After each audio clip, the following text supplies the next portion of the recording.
Curious about how to be a Rad-Tech in Ontario? Are you an international Rad-Tech who dream of immigrating in Canada? Is Ontario one of those provinces that you want to work and live eventually here in Canada? Then watch this whole video to know the process of how to be a registered international radiologic technologist in Ontario. If you have been paying attention here in my channel and have watched all of my videos on how to be a Rad-Tech here in Canada, then you'll notice that the application process of each provinces are quite similar. Therefore, watching and learning through this video will just be a piece of cake for you guys. As for those who are still new here, this information might be overwhelming to you at first, but don't worry, as I will try to make it easier and understandable for you, and also rewatching my videos will help you as well. As always, all of this information are taken from the CMRITO website, and if there's any confusion or questions, you can go ahead and email them, as I am not affiliated with them, and this video is just for information purposes only and is meant for you as a guide. Being a Rad-Tech here, I can say that I'm quite familiar with the procedure because just like what I've said a while ago, their application process is quite similar to the other provinces, and so here I am sharing this to you. Don't forget to like, subscribe, share, and comment if you like this video. Let's get started. For this, we need to go to the website of CMRITO, or the College of Medical Radiation and Imaging Technologists of Ontario, and from there you go to Applicants and then click the International Applicants page.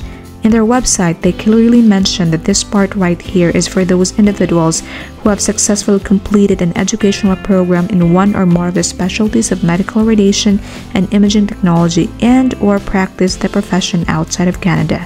And also if you are an IEMRT who wants to move to Ontario and wants to be registered with CMRITO. I hope this part is clear for you guys. Now if you want to know what are the requirements for the registration, then click this one. The first one is the proof that you have written and verbal fluency in either English or French, and in order to do that, you can either ask your educational institution of that proof that your program in medical radiation and imaging technology was conducted in English or French, or a proof of completed language fluency test approved by them. What are these approved language fluency tests? Click on this one, but one of them is IELTS, which we all are familiar.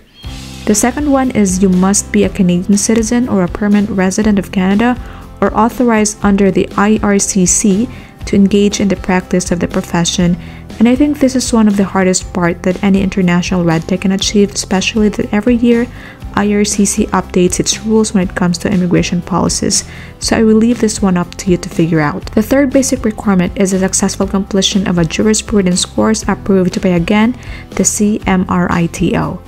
The fourth, fifth, sixth, and seventh ones are details of any malpractices, negligence, incompetence, and etc. that you have had in the past or even in the present, and that is only if you have one. And then the number 8 is paying the application fee, of course. They also listed the essential non-exemptable registration requirements, and the number 1 on the list is a proof that you have successfully completed a medical radiation imaging technology program in the specialty which meets one of the following criteria listed below, and for most of us, we most likely fall in the third option. The second one is the successful completion of an examination such as the CAMRT. The third one is the clinical practice in your specialty within the 5 years immediately before the application, and the fourth one is payment of the applicable fees. Those I have mentioned, which clearly came from their website, is a must requirements that you have to meet. So once you've read and reread the information, contemplate on whether the requirements are achievable before you begin the process. If you feel like you have everything they need, then let's go and dissect each one of them in the next page. Now, in order to understand even more those requirements I just mentioned here, we go and click the application guide. This part right here is literally your guide when you create an online profile, which is the first step, and also your guide in gathering your documents and even when you submit your application. Make sure to check your email, as they will communicate to you by email during the application process. Remember also that there are 2 fees that you need to pay here.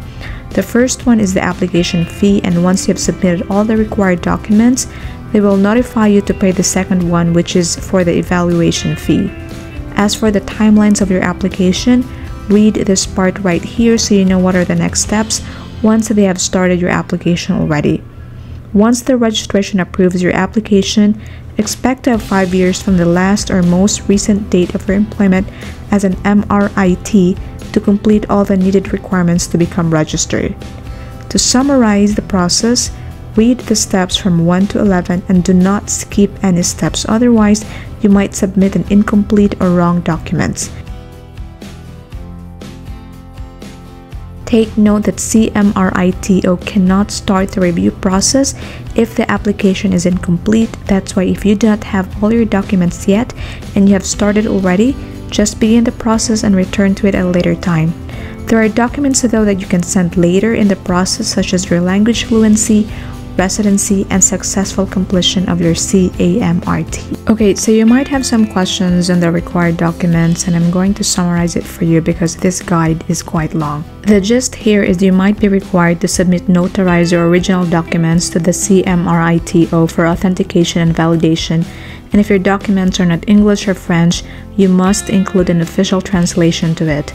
They will be the one who will tell you which documents needs validation and authentication, and if you have already completed a credential evaluation assessment such as WES or ICAS, then you can upload that report too. Good news, any documents you send to them will return to you at the end of the application review, and just like any other rules, if the name of your document is different from your current name, you must provide a proof of name change. So again, here they mentioned the proof of a completed educational program in medical radiation and imaging technology, such as notarized copy of your degree, certificate, or diploma, and a transcript of records. They also want you to provide a curriculum or course outline from your educational institution with detailed information like the list of the courses and the description of the content of each course completed during your theoretical training, and contains the amount of time spent in both the theoretical and clinical components. In addition, the curriculum should be certified by the educational institution or your professional association. They also want you to submit a detailed information of the clinical or practical training you completed as part of your educational program or internship, and the information should be from your educational institution or training hospital. It should be official and includes details like the qualification of your clinical supervisors, the types of hospitals or clinical settings, the types of procedures completed, and the types of equipment used during your clinical training. Furthermore to this, you should provide confirmation of your clinical competence in your specialty that includes the list of procedures which you have performed, the date you last performed them, and signed confirmation from your supervisor.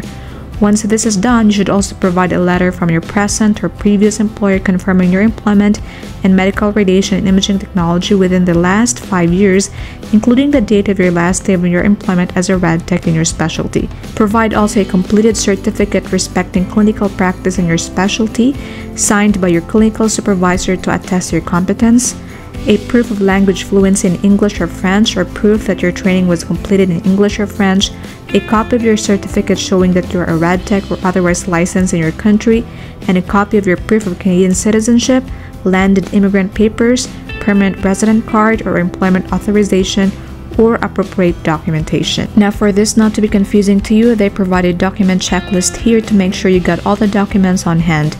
Make sure that the documents you'll submit to them will provide sufficient level of detail so that the CMRITO can assess your educational program, and if you have problems with complying with the documents, then they suggest to contact them immediately. So those are pretty much the documents they'll be looking from you, and if you have been watching all my videos, you'll notice that they have similar requirements from other provinces, so I would suggest to watch my other videos too, so you'll get even more familiar with how to gather the documents. Now we are already in the fee page, and I will leave this up to you to read, and I hear you, it's another expenses.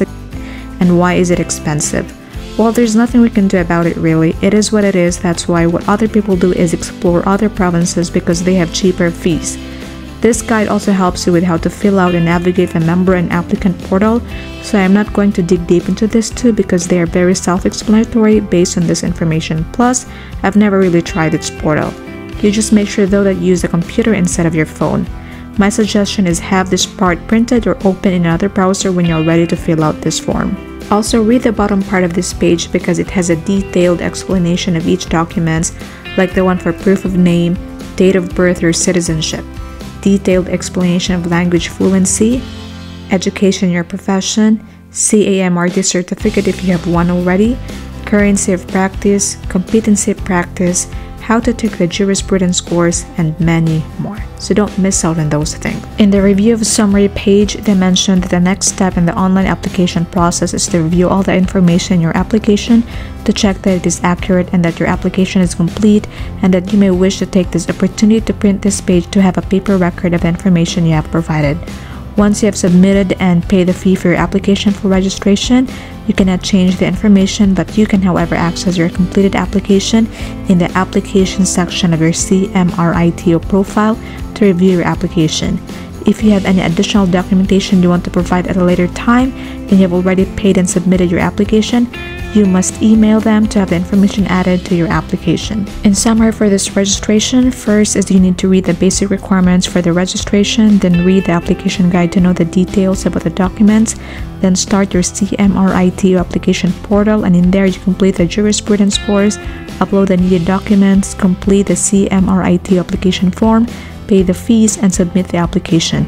Once done, the next one is to receive notification from CMRITO, then complete any remaining requirements for registration like passing the approved examination or examinations, then complete the registration online base fee, then receive information from them that you're already registered, and then last is to start working. That's it for this video. Don't forget to like, subscribe, and share if this is helpful to you, and if you have any questions, put them down and I'll try to answer them myself. If, however, I don't answer to your question, that is because I'm busy, or the question has been answered already in my other videos, or it has already been asked by somebody and I've already answered it. Paalam!